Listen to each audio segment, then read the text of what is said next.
Hello everyone, I am the storyteller, and tonight I am here just to help you relax, to drift off to sleep by the sound of the waves, like the whispers of old souls. I know you have come to this video not just to hear the story, but also to find a deep, peaceful sleep. But before we begin, please gently like the video and subscribe to the channel so I can continue to tell you strange stories under the dim moonlight. Where are you from? And what time is it where you live? Just relax. Let your body relax. Put all your worries down by your pillow. Let me take you into a world of mysteries where the wind and the waves mingle, and unsolved mysteries are waiting to be told. Are you ready? Take me. I no longer wanted to live my life, but neither did I wish to die. So I resisted the temptation of the eternal abyss, knowing that any afterlife would hold no consolation. In effect, choosing a living death, achieved by numbing my senses against the world and disappearing within. By day, it was books, movies, video games, anything to place my mind in the body of another, transporting my consciousness to a plane where there were strict rules, and the main character always triumphed, as opposed the uncertainty of my own existence. Rarely did I surface from fantasy, and only when my body demanded it, absolutely necessary.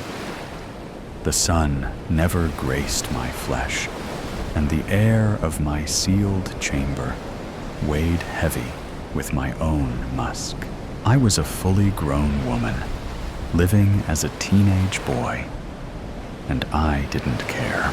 By night, it was a chemical affair. Amber spirit of any form or flavor would achieve my goal, as long as it was served with ice in its heart. Taste was a luxury I could ill afford. Not after losing my career to sheer apathy. It no longer seemed of any import whether digital numbers fell in line with invented targets. The whole world operated on an imaginary system of credit that existed only because we said it did. Anything outside of a practical vocation for which I no longer had time or patience to learn, felt like playing pretend and a waste of life. My usual haunt was a quiet dive bar at the end of my city block. Its proximity, the only deciding factor, limiting the expedition home to a straight line stumble.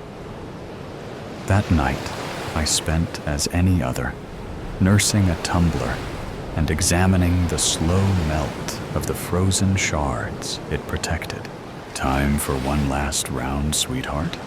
Frank asked, ducking his head into my line of sight. He was a kind soul. Despite the tattoo-covered biceps, large enough to toss me out like a rag doll, he always let me brood in peace. Watching my back and moving on any would-be suitors. The apparent ruffian doted on me with a brotherly worry. He never denied my cash, though. While busy at weekends, the quiet, dead-end joint couldn't afford to turn away drunks the rest of its working days.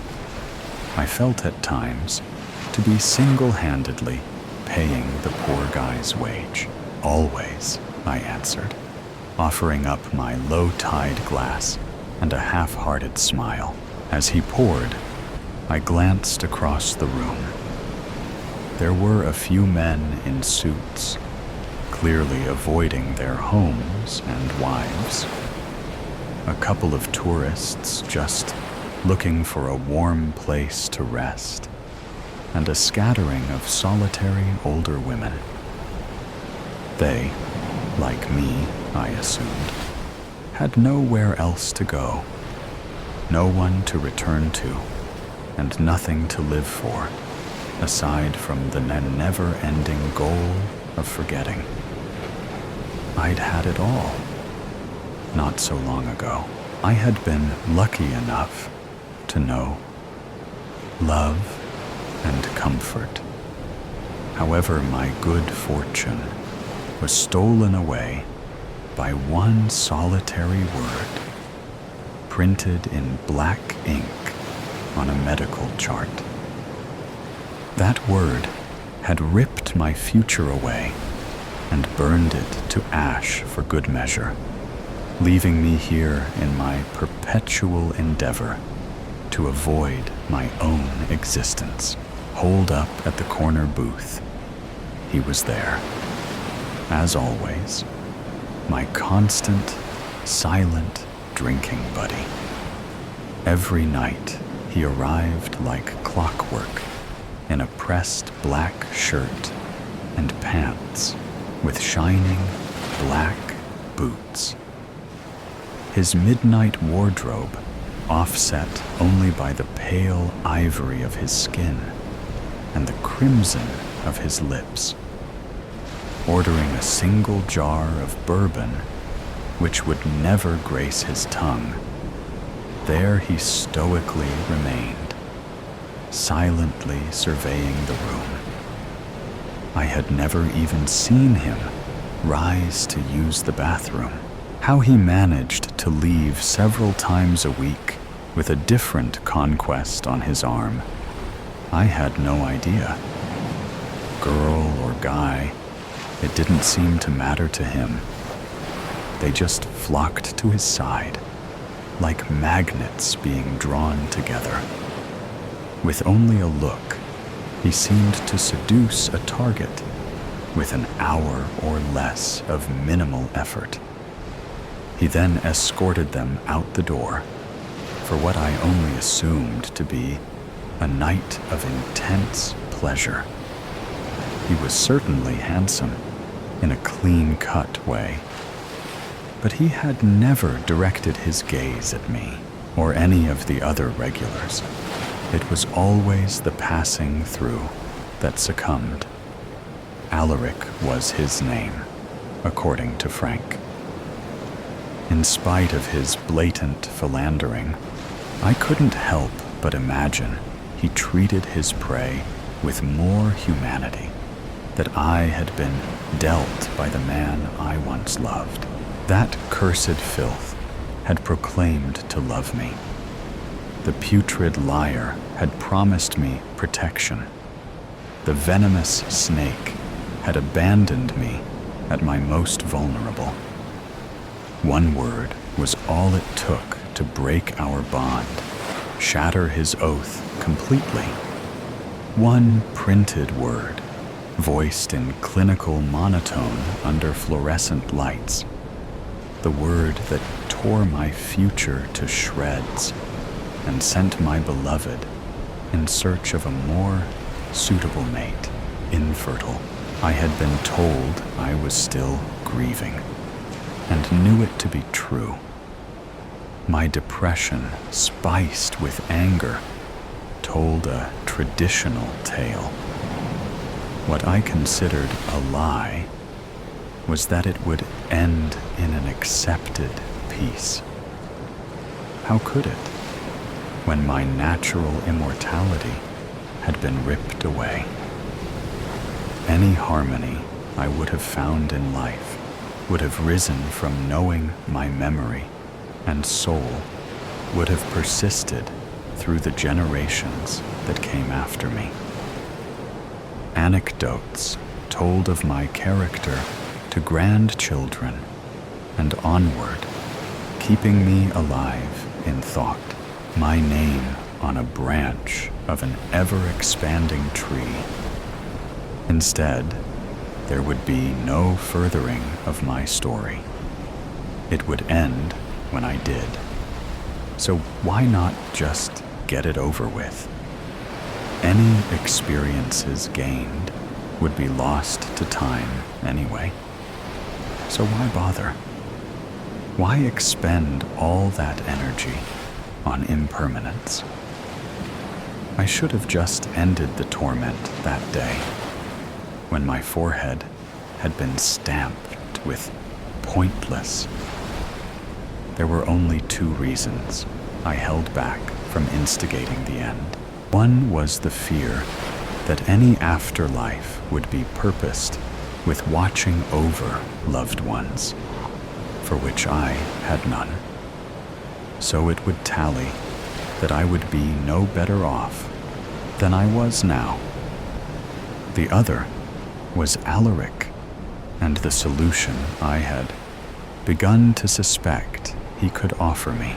My quest to lose myself in various media had educated me thoroughly in the ways of the vampire, the desperate young girl in need of connection, an outcast from the society surrounding her. Ill-fitting in the living world, she would always come across a creature of the night who would welcome her into his ranks, usually with sultry and salacious single-mindedness. Alas, if Alaric was what I suspected him to be, he ignored me, perhaps because my clouded mind was reaching for a fantasy solution to a real-life problem. Most likely, he was only a strange-looking man with a talent for seduction. Regardless, I couldn't shake the idea. Too many aspects of his regular attendance pointed to the supernatural. If I was wrong, all I would achieve was appearing like the drunk I had become, which was small consequence to risk being proven right. "Good evening, Alaric," I slurred, and slid onto the red velvet bench beside him. "Do I know you?" he asked in a soft English accent. His slow and steady speech belayed a calm, in direct contrast to my harsh American. "Not officially, but I've sat at that bar every night for several weeks, watching you. So I believe I know you very well." "Oh?" he asked, waiting for me to fill the space. "I know what you are," I whispered, in the way that inebriated people do when they believe themselves subtle. "And what is that?" he said, smiling as if humoring a toddler. The feeling of being infantilized by a look sent waves of submission through me. It made me feel safe under his powerful gaze, willing to surrender control into his adept hands. Returning to a childlike state would allow me to release the expectations I had placed on myself to assume parenthood, which only solidified my resolve to follow my intended course of action. "Vampire," I blurted. I did not want to drag this out into a feature film of suspect and intrigue. I wanted my answer and solution that night.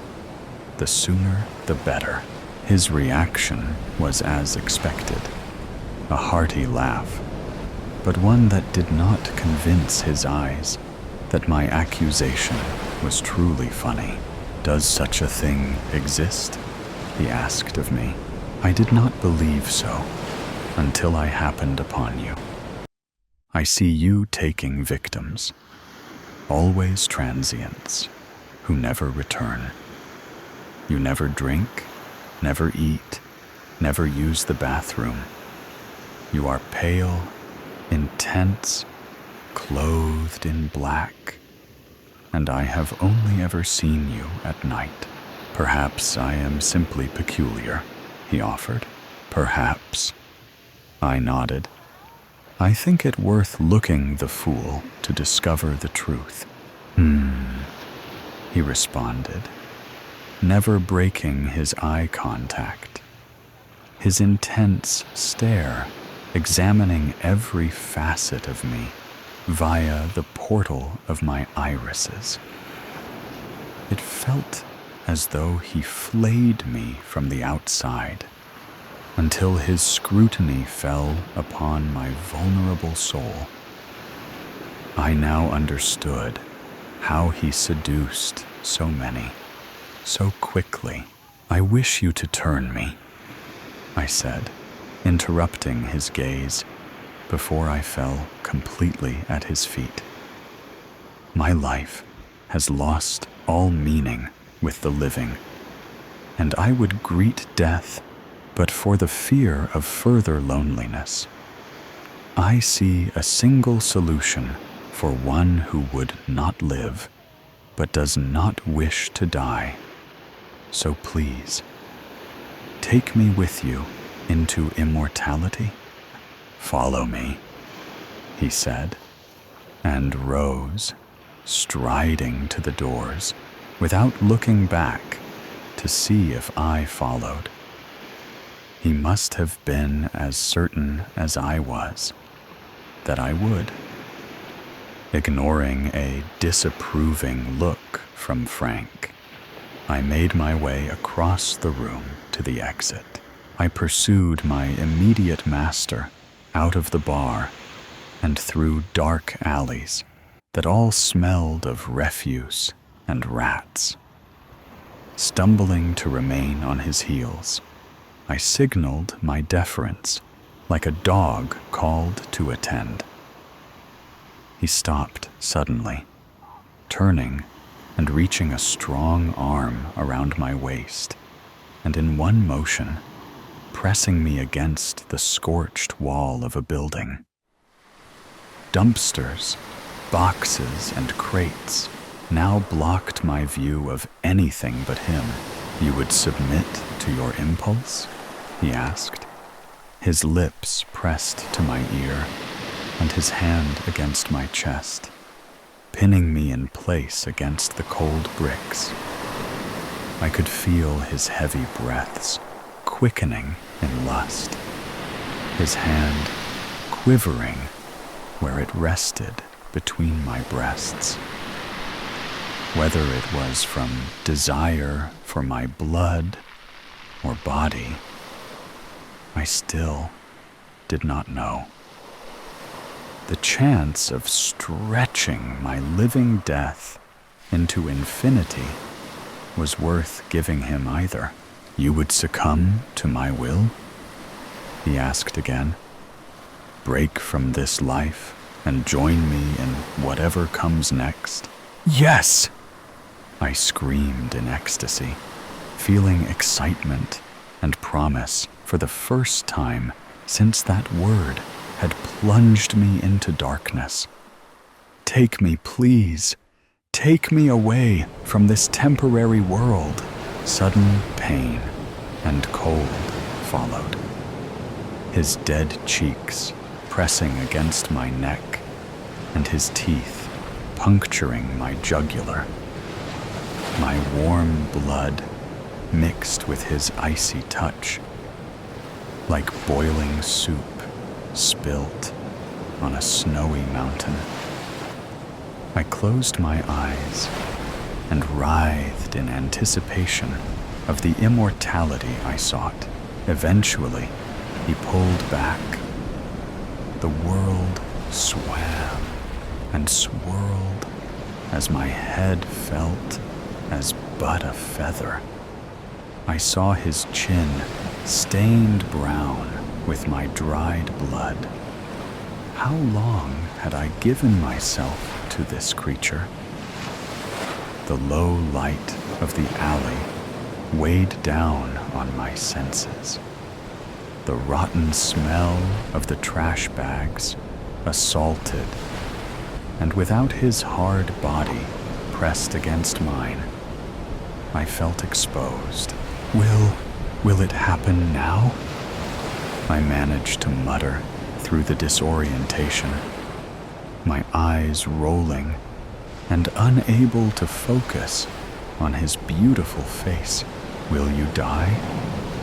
Yes. Will you turn? I doubt it, he said, sneering down at me. Somehow he had grown tall, or I had fallen. I did not know which was more real. I am a predator, not some romanticized, dangerous lover to be tamed, as this age loves to depict. You are nothing but prey.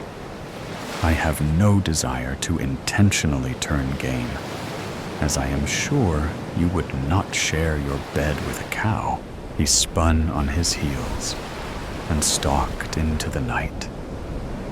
With no further words or explanation, I was alone, crumpled amongst the filth, dying in the dark.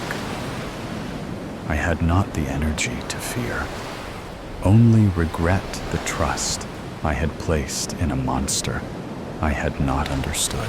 As my eyelids grew heavier and the cold seeped deeper, I began to long for those temporary years, the moments I was so willing to throw away, for all the time I could have had for myself, the experiences I could have taken as my own without concern of their lasting, for the lives I could have affected, but now never would. Perhaps the next plane would offer more than I had imagined. I did not intend to waste the chance again. If it did, I closed my eyes and waited for whatever would come next, accepting in peace that I had ushered in my own end by ungratefully reaching for more than I had been gifted. Gardener's World, you've chosen a good time to pay me a visit. I've pulled up some pretty decent leeks this morning, got some lovely onions in the store, and a rosemary bush that is totally oblivious to all the nonsense that seems to have befallen our world. My garden really has been my savior, my little farm. I can grow what I need and get by very nicely on what my garden supplies. I do wish I'd had a better crop of carrots. I used the finest bone meal fertilizer, but they were a total bust this year. My soil is a little too heavy for them, too much clay. But it's the carrot fly that really did for them. They said our biggest enemy was the sickness. Then they tried to say it was the foreign governments. Then it was all about misinformation and the enemy within. But I survived because I knew all along my only real enemy is carrot fly. When the gas supply was cut off back in 25, I opened up an old fireplace so I could cook on an open flame indoors. Not a pretty job, no power tools, naturally.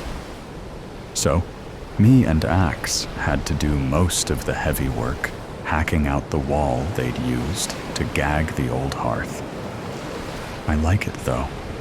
The exercise, solving problems, working out a plan to get me to the next crop. Most of the stuff we've lost, I didn't care for anyway. You're lucky today with the weather. It gets too smoky and hot indoors, even with the chimney. No, on a day like this, we cook al fresco. Something lovely about doing my cooking in the place where I get most of my food. I'm a man of nature. That's what I am. You saw my roses on the way in, didn't you? It's the roses and the raspberry canes that bring people to my garden. I took part of the fence down so people can see them more easily, so they can come in and explore. Fancy that. In times like these, someone actually taking part of a good, strong fence down. Well, there's method to my madness. I like to have visitors. Brought you here to me today, didn't it? Relax. Enjoy the sun. Would you like some water? I've got plenty. Since the neighbors have been thinning out, I've been using their houses' guttering, as well as my own, to collect the rain. Been able to grow in their gardens too. That's why I'm doing so well in these tough times. That's why I can afford to lose a few raspberries to curious, hungry bypassers. Waste nothing and work hard. That's me. Do whatever needs to be done. Please, have some water. But how is he going to cook out here, you ask? A very good question. Let me just remove this old tarp. And ta-da! An old enamel bath, not as common as they once were. But this beautiful old iron roll top was in my neighbor's place. He was a lawyer in the old days. Fat lot of good that did him. Must have cost a fortune. Weighs a ton. I convinced them to help me carry it here in exchange for some food and water. And here we are. Those old claw and ball feet holding it up above my fire. An antique bath sitting on my lawn in the shade of my willow. Heaven, you look a bit concerned. Don't worry about the staining on the sides of the bath. That's inevitable when you cook with direct heat like this. It looks dirty, but it's not. It's just well seasoned from all the grease and juices. I'll just get this fire lit. Thank you for gathering all of this wood, by the way. Told you I'd trade you for water and the raspberries, didn't I? I'm a man of my word. We'll need a couple of buckets of water for the tub. And what else? I think today we'll have a couple of these leeks. No carrots, though. Curse you, carrot fly. And I think we'll have a big, dirty handful of the fresher stems from my gnarly old rosemary bush. Don't worry, the heat will kill the germs. I'll use some of this too. Take a look. It's a pot of fat. My grandma would have called it dripping. You must keep this stuff. It's more valuable than gold, literally, these days. I preserve it whenever I cook. It's full of calories and protein and goodness. It keeps for ages. I've got a cupboard full of it. This is from the last few rabbits I cooked. It's a bit of a cocktail, to be honest. Rabbits, rats, squirrels, street rats, raspberry thieves. Only joking, they weren't thieves. You're not a thief. I can spare a few raspberries. I'm going to get this beautiful stuff, nice and hot, and then get the leeks in there. Then the water and the rosemary. Axe, get over here, you big lump. He looks brutal, but I keep him sharp enough to chop the leeks. Look, he's bright as a sushi knife. I can use him to shave. Look close. There now. A slice of leek you can see through. That will just melt in the fat. My mouth is watering.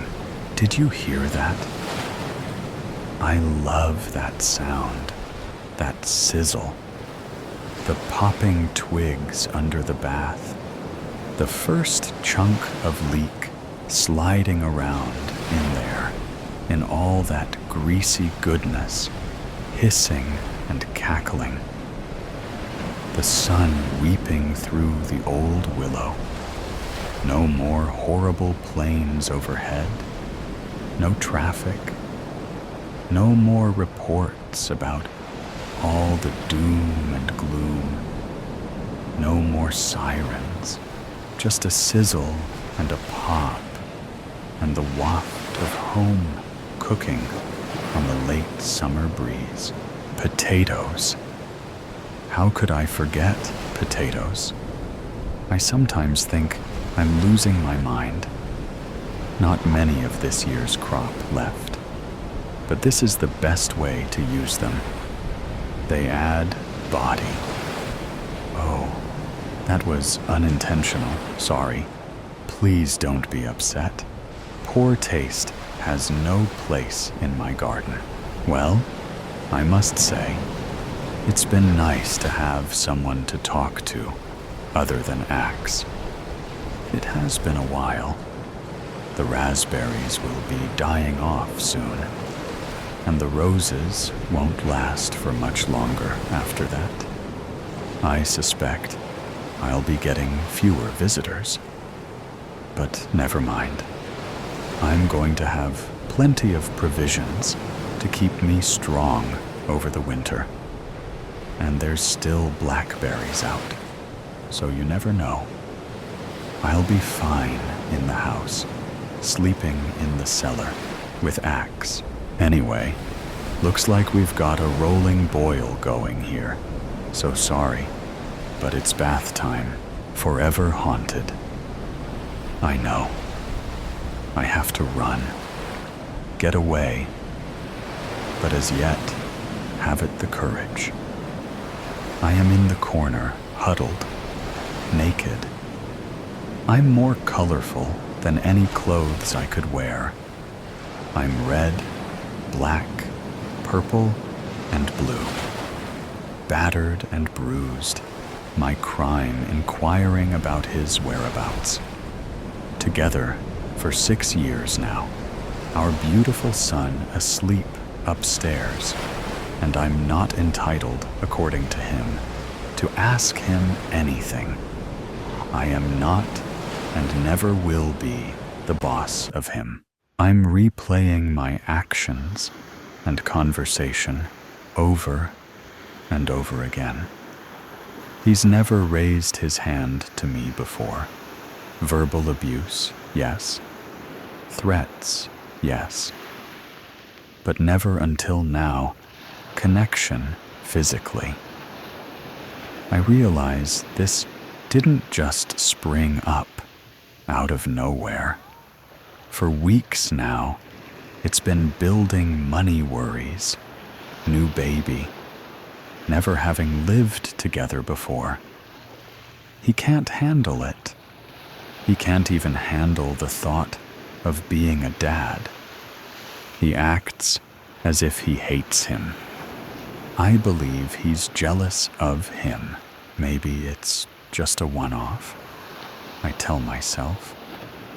I wipe my nose, and my hands are covered in snot, tears, and blood.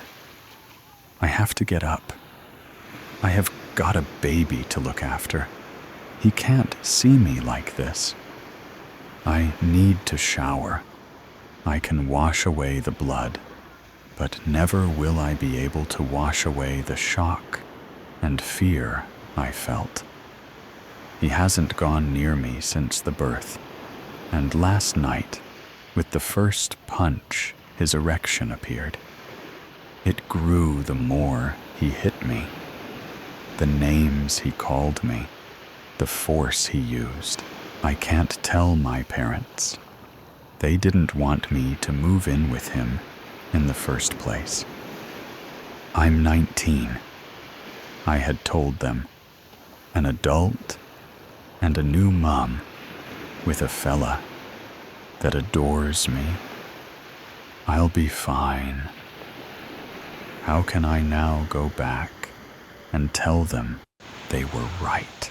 It's now 4 months on and middle of summer, and I'm clad in a woolly, oversized sweater which hides a multitude. He's got clever and hits me in places which can be hidden from everyone, but he doesn't hide his beatings from his son. In fact, I think he waits until he's asleep in my lap sometimes to start. He knows I'm more afraid of him hurting him than me. Yesterday, something in me snapped. I'm not taking any more. My son's not taking it anymore. We both deserve better. In walks the oppressor. I usually sit waiting to suss out his mood before I do anything, but not today. I carry on reading a book. Paul's asleep in his cot, oblivious. He glares at me, walks into the kitchen, and comes storming back. Where's my tea? You know what time I get in at, and my tea and dinner should be already prepared, sitting on the table, waiting for me. Paul and I have already eaten, and since the last time I prepared food, it ended up all over me. And the kitchen, I've decided I won't be doing that anymore. His face is incredulous. In any other situation, it would be hilarious, actually. Even now, it's hilarious. I start to giggle and can't stop. Nothing could have stopped it. Have you finally lost the plot, stupid bitch? What's funny? I stand up and ask him, for once can we take our fight into a different room and let the baby sleep in peace? I start walking before he gets a chance to respond. He comes in arm raised and stops midair as he catches sight of the carving knife in my hand. I slice and only succeed in ripping his shirt. He starts apologizing, the only time since the first time. Tells me he loves me. He'll never hit me again. I can feel my resolve breaking and need to get to my son. I start walking and he grabs me. The knife clatters to the floor. I knew there and then I was going to pay for this. Big time. He goes in and wakes up. Paul puts the disturbed toddler in his walking chair and hands him the knife. I beg him to take it off him, but he walks over to me and spits in my face. I tell him I'll do anything he wants, that I love him, but just take the knife off the baby. He pushes me on my knees and makes me go on all fours and rapes me while my son gurgles and plays with the knife. Not a scream or whimper do I make, but hum and make soothing noises so Paul won't get alarmed. When he's finished, he gets up and urinates on me and Paul. I've never known such hate and haven't experienced it on the same level since. When he leaves the next day, I pack up all his stuff and our stuff. I ring my parents and beg them to get me out of there and plead with them, can I come home? I hear my mother sobbing in the background, and my dad says, "Darling, we've been dying for this call. It killed us the last time when you asked us to leave and not come back. We'll be there right away." I never told them about the rapes, too ashamed, but the latest beatings were obvious. You only had to look at me. The drive home is terrifying and soothing at the same time. I knew I'd done too much growing up. I could never go back to the girl that lived with Mammy and Daddy again. I wasn't the same girl. He killed himself in a prison cell. I didn't send him there. It was an awful crime committed on someone else.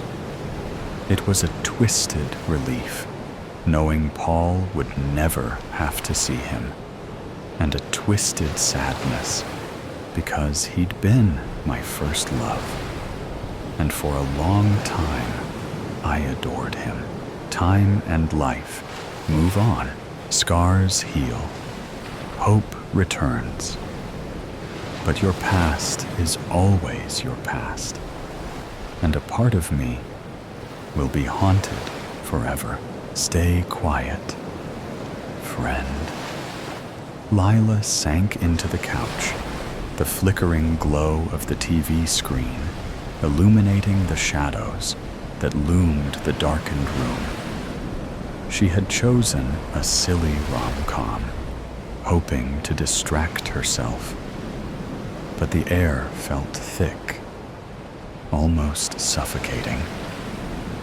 Every creak of the old house made her jump, and the shadows in the corners seemed to whisper her name in a language she couldn't understand. It was late, and her roommate Clara was working on her thesis upstairs. But Lila couldn't shake the feeling that they weren't the only ones in the home. An uneasy tension coiled in her stomach, forcing her to triple check behind each door, under the couch, and even peered behind the shoe rack, half expecting to find something or someone hiding within. She ducked below the kitchen counters, her fingers feeling for a butcher's knife. Her heart sank when she felt the empty spot in the knife rack. It was missing. The chill creeping up her spine told her that whatever was happening was more than just her imagination. She glanced toward the back door, where the moonlight shimmered through the glass panes, casting eerie reflections that danced on the walls. A sudden gust of wind rattled the bay window, sending a shiver through her. Something was off. With a tentative step, she approached the back door, feeling the cold metal handle beneath her palm. The moment she unlocked it, her phone buzzed on the coffee table. The sound startled her, and she snatched it up, her pulse quickening at the sight of Clara's name. "Did you hear that?" the message read. A cold dread settled over her, crawling beneath her skin as the unease that had settled over her intensified. What could Clara possibly be hearing? She typed back, "Hear what?" but hesitated, glancing down the hallway that led to the stairs. The dim light from the TV cast erratic shadows that flickered and danced. And for a fleeting moment, Lila thought she saw something move behind the curtains. Her breath hitched, a primal instinct warning her that she was not alone. Maybe it was just the movie messing with her mind, but the feeling of being watched pressed heavier on her chest. Another message chimed in. "I think someone's outside." Panic surged through Lila's veins, prickling her skin. She stood frozen for a moment, weighing her options. Should she check the back door or run upstairs to her roommate? Clara's words echoed in her mind. Why would she think someone was outside? How could she guess that? Why is she being so casual about it? "Are you sure?" Lila typed back, her fingers trembling. "Just stay quiet," Clara replied. "I'll call you when I'm sure." A shiver ran down Lila's spine. Her instincts screamed at her to call the police, but fear held her in place. The silence grew oppressive, and she could hear the faint sound of something dragging from above. Without thinking, she moved to the back door, her heartbeat thundering in her ears. As she reached for the handle, a scream erupted from upstairs, a raw, piercing wail that silenced the night. It was Clara's voice. Adrenaline propelled Lila forward as she bolted toward the staircase, her heart hammering in her chest. "Clara!" she yelled, bounding up the steps 2 at a time. The hallway stretched out before her, dark and foreboding, thick with an air of dread. "Clara!" she shouted again, panic clawing at her throat. The scream had stopped, replaced by an eerie silence that felt like a warning. When she reached Clara's door, her hand trembled as she tried to push it open. It was locked. Why was it locked? Lila fumbled for her spare key, forcing the door open. The room was empty, save for the dim glow of Clara's laptop on the desk. Papers were strewn about, books toppled over, and the window was wide open, allowing a chilling breeze to sweep through the room. Lila stepped inside, her heart racing. "Clara," Lila called softly, her voice just above a whisper. "Where are you?"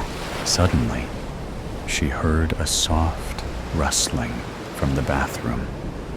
Her breath caught, and fear settled like a stone in her stomach as she approached, each step feeling heavier than the last.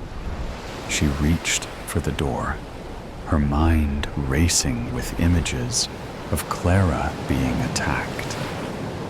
She hesitated, her hand hovering over the handle, glancing back at the open window that seemed to beckon her to escape. Then her phone buzzed again, illuminating the screen with another message from her roommate. "Don't come in." Lila's heart sank. and a sense of dread washed over her. The message was sent from Clara's phone, but something felt wrong. "Are you okay?" she whispered, her voice barely audible. The rustling from the bathroom stopped abruptly, replaced by a suffocating silence that wrapped around her like a shroud. Lila took a step back, cold sweat prickling her skin. She felt trapped. Her instincts screamed at her to run, but she couldn't leave Clara. With trembling hands, she yanked open the bathroom door.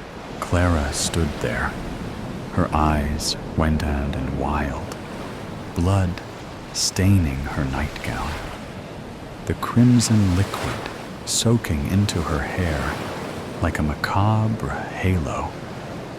In the bathtub, a body lay motionless, limbs grotesquely scattered like a puzzle, arms and legs discarded beside the sink.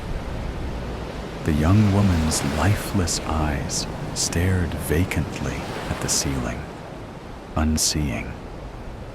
Lila could barely make out the limb hanging from Clara's hand, for in the other was a knife, glistening in the remnants of her victim. Lila froze, her mouth dry and her mind reeling. The air thickened with a metallic tang, and she could feel her lungs begging for air. "Clara," her voice cracked, trembling as violently as her body was. "What have you done?" Clara slowly turned her head, a strange, twisted smile creeping across her lips, glistening with the blood that stained her face. "You said you didn't hear anything," she said, her voice cold and deliberate. "You lied." "I didn't," Lila began, only to be cut off. "You lied," Clara repeated, her tone sharp, cutting through the air like the blade in her hand. "You need to stay quiet, friend, and I'll make sure you never lie again." The door behind Lila slammed shut, sealing her inside the suffocating darkness. Fear surged through her as Clara advanced, the knife glinting ominously in the dim light. "Clara, please." Lila's plea faded into a whimper, the weight of impending dread crushing her. Without warning, Clara lunged forward, the blade slicing through the air with a cruel precision. Pain exploded in Lila's mouth, and she gasped, trying to scream, but the sound was swallowed by the metallic taste of blood. As Clara withdrew the knife, Lila felt a sudden emptiness. Her tongue, her voice, her very essence slipped from her mouth and fell to the floor with a sickening thud. Clara's eyes gleamed with a wild delight as she leaned closer, whispering words that curled around Lila's mind like smoke. "Now you'll stay quiet," Clara said, her voice low and dripping with satisfaction. "No more lies, no more noise." The door behind Lila slammed shut, the weight of darkness closing in, silencing her voice and sealing her fate. Dig deep. Other than a faint glow coming from one of the back rooms, the town's charity shop was in darkness, its front door firmly closed. Although it had opened in 1985, The building had been used commercially since the 1800s, when it had variously been a pharmacy, a bank, and a tavern. The shop was close to the river in Marpleton, a pleasant English market town which had once been home to a nearby priory. In ancient times, monks had wandered back and forth to sell their wares at a market which still existed in diminished form across the road.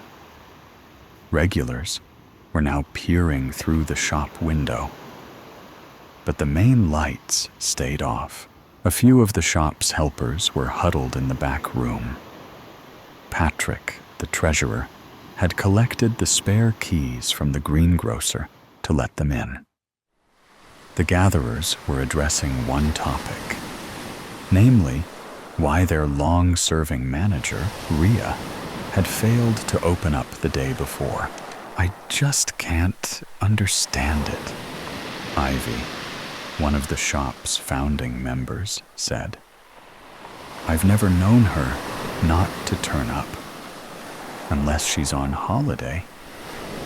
In all the years I've known Rhea, she's never had a day's sickness." "Wasn't she going to New Zealand to visit her sister?" Patrick asked. "She was, but not until the following week. It's in the shop diary. Here, take a look." Ivy tapped the relevant pages meaningfully. "I'm not doubting you, Ivy, but she may have got the dates wrong. She wasn't in the habit of making mistakes." Ivy's loyalty knew no bounds. Patrick adopted a different approach. "You've tried Rhea's landline, I take it, several times. Each time, it went straight to answer phone." "Right. Still, I expect we're worrying over nothing. But you have to admit, she has been a bit distracted lately," someone piped up. Patrick turned to Silvana hopefully, but she shook her head. "I've tried her on her mobile, but nothing." Silvana was a refugee who had joined the shop 2 years earlier. Since Rhea had taken her under her wing when she first came to England, her English had improved markedly.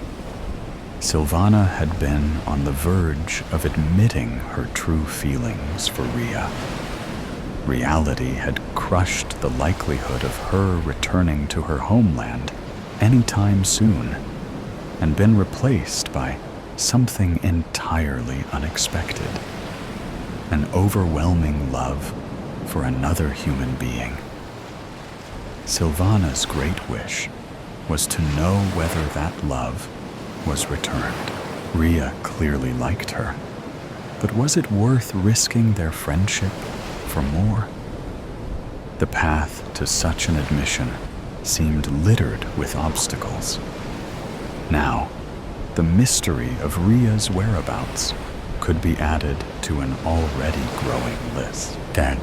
Did Rhea say anything about changing her holiday plans, Silvana?" Patrick asked, determined to get to the bottom of things. "No, I went to her house for my lesson last Wednesday. She told me she'd be away all next week." Silvana had considered the matter carefully. "Yes, that is so." Patrick said. "I guess I'll have to contact the area manager about reopening the shop." "You'll need to do that. Volunteer phone numbers are stored in the locked cabinet, and only Rhea has the key," Ivy interjected. "Head office have contact numbers too." Everyone knew Rhea always carried a set of keys on a fob attached to a waistband. Patrick joked she secretly had a cellar key for the shop's more trying customers, to which he'd received an enigmatic smile. The actual cellar key had supposedly vanished in the mists of time. Certainly, there was no call to use the cellar with ample storage space elsewhere. In any case, the cellar door was kept permanently locked, preventing anyone getting trapped if there was a fire. Patrick scrutinized the rota sheets. Maybe Judd would be willing to help if we reopen the shop, he suggested. Sylvana, who distrusted Judd, said nothing.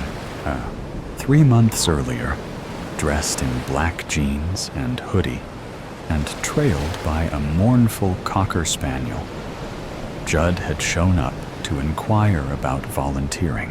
When Sylvana had bent to pat his dog, it had backed off, whimpering. She gets nervous round new people, Judd had explained. Tucking away the banking money, Patrick had gone to fetch Rhea. A young man's inquiring about volunteering, he'd told her. Shall I send him through? What's he like? Rhea was wearily tapping information into the computer at her desk. He seems pleasant enough. His dog's rather nervous. Rhea massaged her aching neck. Send him through, she said. Rhea had confided in Sylvana about her difficulty in getting references for Judd Dig Deep. Eventually, he'd presented her with 2 typed ones, supposedly from an ex-employer. With typical thoroughness, Rhea had rung one of the numbers to learn more about the new helper. When a voice answered, sounding suspiciously like Judd's, she'd intended to investigate further. However, other things had intervened. A few weeks after this uncharacteristic omission, Judd was indeed proving to be an asset. Willing to turn his hand to anything, it was a relief not having to lift heavy sacks and boxes donated by the public from one end of the shop to the other. With little guidance, Judd had transformed one of the sorting rooms, leaving it immaculate. One evening, when Sylvana cycled past the back of the shop, she noticed a group of undesirables hanging with Judd, engrossed in conversation. She hurried past, hoping she hadn't been seen. She raised her concerns to Rhea, who told her it was nothing to worry about, that she'd keep an eye on things, and bafflingly added, I'd rather you didn't mention this to anyone else. The day the shop reopened, without Rhea at the helm, was Sylvana's birthday. Patrick invited her to join him later for one of his wife's specials, homemade pizza and pear wine. The food tasted delicious, but she pushed her plate to one side. You're still worried about Rhea, aren't you? Patrick observed. Her cell phone is dead. It's strange. I knocked on her door last night, but still no answer. Patrick got up. I tell you what, I happen to know Rhea's neighbor, Angela, from the book club. She looks after the garden when Rhea goes away. She may well have a spare key. I'm sure there's nothing to worry about, but it wouldn't do any harm to check if everything is all right. Sylvana was relieved. That's a great idea. Thanks, Patrick. I've been known to have a few in my time. Come on, get your coat. Let's see if we can solve this mystery. Half an hour later, the pair were standing in Rhea's house. The hallway led into an open-plan kitchen diner with gleaming countertops and state-of-the-art gadgets. The smell of coffee lingered invitingly. When Rhea's partner, Lindsay, had died 5 years earlier, she'd left her with a generous insurance payout. Sylvana sighed. remembering the other day when she and Rhea had drawn close over a bottle of wine. Rhea had even given her a present, only to be opened on your birthday, she instructed. But beneath the gaiety, she'd been out of sorts. Rhea had brushed aside Silvana's offer of help with a brisk, "I'm fine. I'll check down here if you do upstairs," Patrick said, jolting Silvana back to the present. The passport was lying on the bedside table. However, the photograph bore little resemblance to the person Silvana had come to love and admire. Having spent time working for a private detective agency when she was younger, instinct overrode caution, and she began a meticulous search for clues. Predictably, Rhea's shop keys were lying on the bedside table. More unexpected was the discovery of another set of keys attached to a ring with a tag labeled "Cellar." "Are you all right?" Patrick called up from the bottom of the staircase. "I'm okay." Silvana tucked the cellar keys into her bag. Then she remembered Rhea's present and opened it. She was surprised to find a pay-as-you-go phone, already charged up. "Well," Patrick exclaimed, "did you find anything?" "Just this." She gave him the passport. "That's odd. It appears she never made it to New Zealand after all. Maybe it's time to involve the police." "What? Right now? It is rather late. I doubt they'll want to be disturbed tonight." Patrick thought of the half-opened bottle of wine waiting back home. "I'll act tomorrow morning. Shall I walk you back?" "No need. I can take care of myself," Silvana said firmly. Casa. The moon was her only companion as Silvana descended the cellar steps at the back of the shop. With growing unease, she encased her hands in a pair of gloves and took off her shoes. She didn't want anyone to know of her presence. After 3 attempts, the door creaked open, and she was met by a cloying damp, overlaid by something else, something unpleasant. Tensing, she flicked on her phone torch and spotted a narrow corridor with another door at the end. Filled with foreboding, she slowly turned the handle. She smelt the body before she saw it. Wearing the trademark hoodie, the bloating, discolored thing in front of her, could hardly be called human. Judd lay slumped against an upturned table, his eyes staring and opaque. Silvana covered her face with a handkerchief to prevent retching and inspected the scene, noting the bloodied head and smashed vase lying beside it. The blood had pooled and dried, staining the clothes and floor. She was no expert, but if the rotting undertones were anything to go by, death had probably occurred a few days earlier. Even then, horror was blunted by relief. So long as it wasn't Rhea, she had the strength for anything. But where was Rhea? Adjusting to the dimness, Silvana tried to make sense of her surroundings.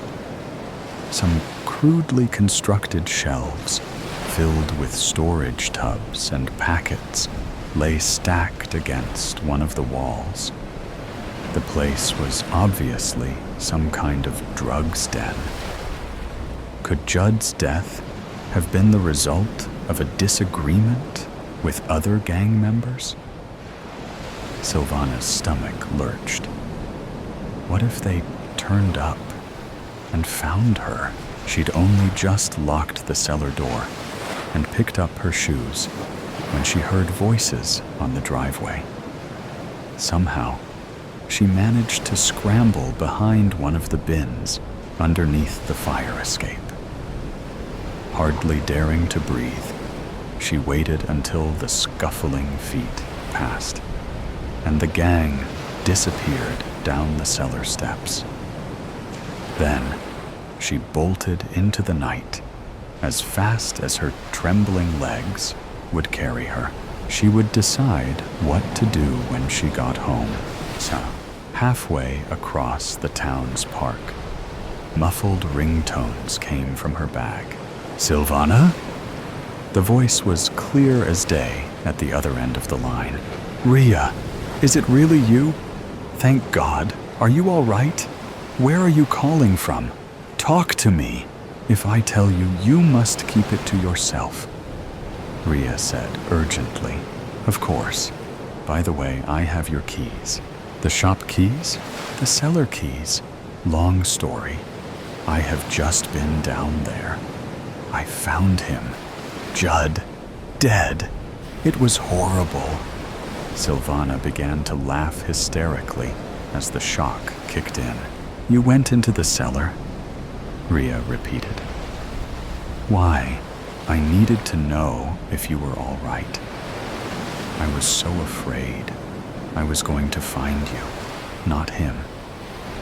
When I saw your passport, I knew you couldn't have gone abroad, that something must have happened. I didn't get the chance. What happened? I will tell you, but not now. Not on the phone. Patrick is planning to go to the police tomorrow about your passport," Ria asked. "Did you touch anything when you went into the cellar? Did you touch him?" "No." Silvana's teeth were chattering from shock. "It's cold outside. I was wearing gloves. But what do you know about Judd? Why were you wearing gloves?" "I don't know. I had a bad feeling. I didn't want to be implicated in anything. Back home, I once worked at a detective agency. I learned about not touching crime scenes." "You may want to call the police," Ria said. "But please, can I ask you not to tell them I got in contact, or about me giving you the phone? We'll meet soon. That is, if you want to. I'll understand if you don't want anything more to do with me." "Of course I want to meet you." It seemed silly pretending now. "It's all I think about." Ciao. Silvana's heart flipped when she saw the distant figure standing on the pier below. The matinee performance at the Pavilion Theater was in full swing, and the pier was almost deserted. She came up behind Ria, patting her on the shoulder. "Hey," Ria turned, instantly relaxing when she saw her friend. "Hey." Silvana sank into Ria's arms. For a long time, the pair embraced. "It's so good to see you," Silvana said. "Likewise." Ria glanced round. "Does anyone know you're here?" "No." "And I'm so hungry." Ria grinned. "How about some fish and chips? I'll treat you." "You mean the famous English fish and chips?" Ria grinned. "I've discovered a great place on the front." She linked arms with Silvana. "Come on, let's eat. Then I'll tell you everything." "Ciao." "Judd was a bad lot," Ria admitted later. "He was running a drug racket, and I threatened to report him to the police. It doesn't surprise me." "But how did you find out?" "Not long after I joined the shop, I was clearing up one of the back rooms and came across a discarded cabinet. There were 2 sets of cellar keys in it. I never told anyone about them, partly because I didn't want a lot of fuss. I wanted to keep it to myself. Unfortunately, Judd caught me coming up the stairs one evening and demanded to store his things there. I didn't like the way he spoke to me. When I refused, he threatened to torture his dog in front of me. He implied if I didn't comply, I'd be next. His eyes were so cold. For the second time in my life, I felt real fear. There would be time enough to ask about the first time, Silvana thought, clasping Ria's hand. I'm afraid there's more, Ria said dully. You probably won't want anything to do with me when you hear the rest. Silvana clutched Ria's hand more tightly. She'd come too far to be brushed aside. Why don't you let me be the judge of that? She said firmly. Whatever it is, we'll bear it together. You see, I love you. I need you to know that. You do? For a moment, Ria's face shone. That's a relief, she said, laughing. I thought it was just me. Did you? Silvana laughed too. I may have had my suspicions, but I didn't want to say anything. Oh, I'm so happy, Silvana said. But hold your horses before we get carried away, Ria warned. Hold my horses? An English expression. It means don't count your chickens.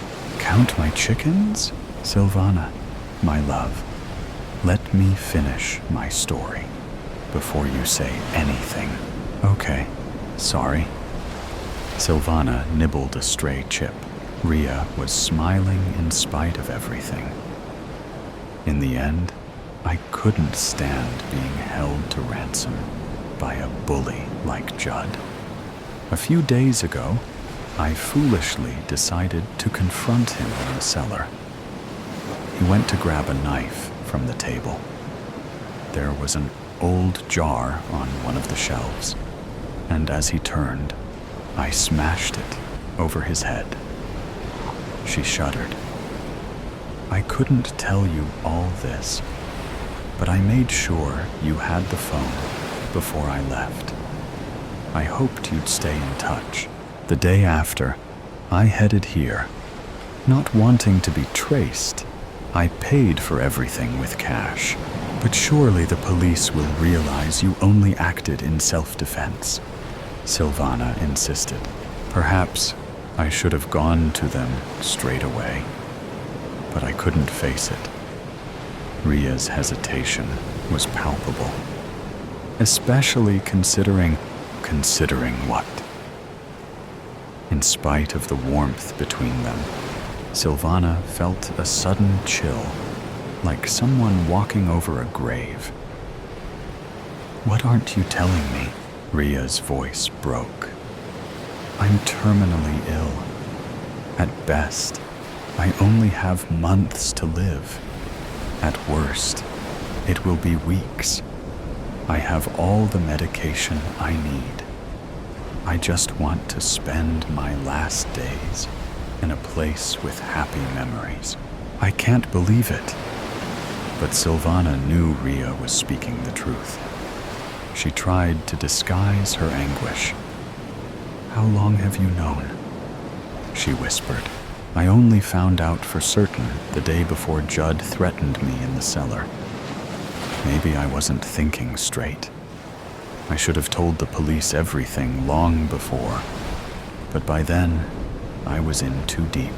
I'm going to stay with you. Silvana had never been more certain of anything. Ria shook her head. Stay with me tonight, and go back tomorrow. It won't be long before the police check the cellar. It will look odd if you're not there. I have every faith in your survival skills. Look how far you've come. In the meantime, there's something I want you to have. What is it? Ria handed Silvana 2 envelopes. Inside one is a plan of the cellar.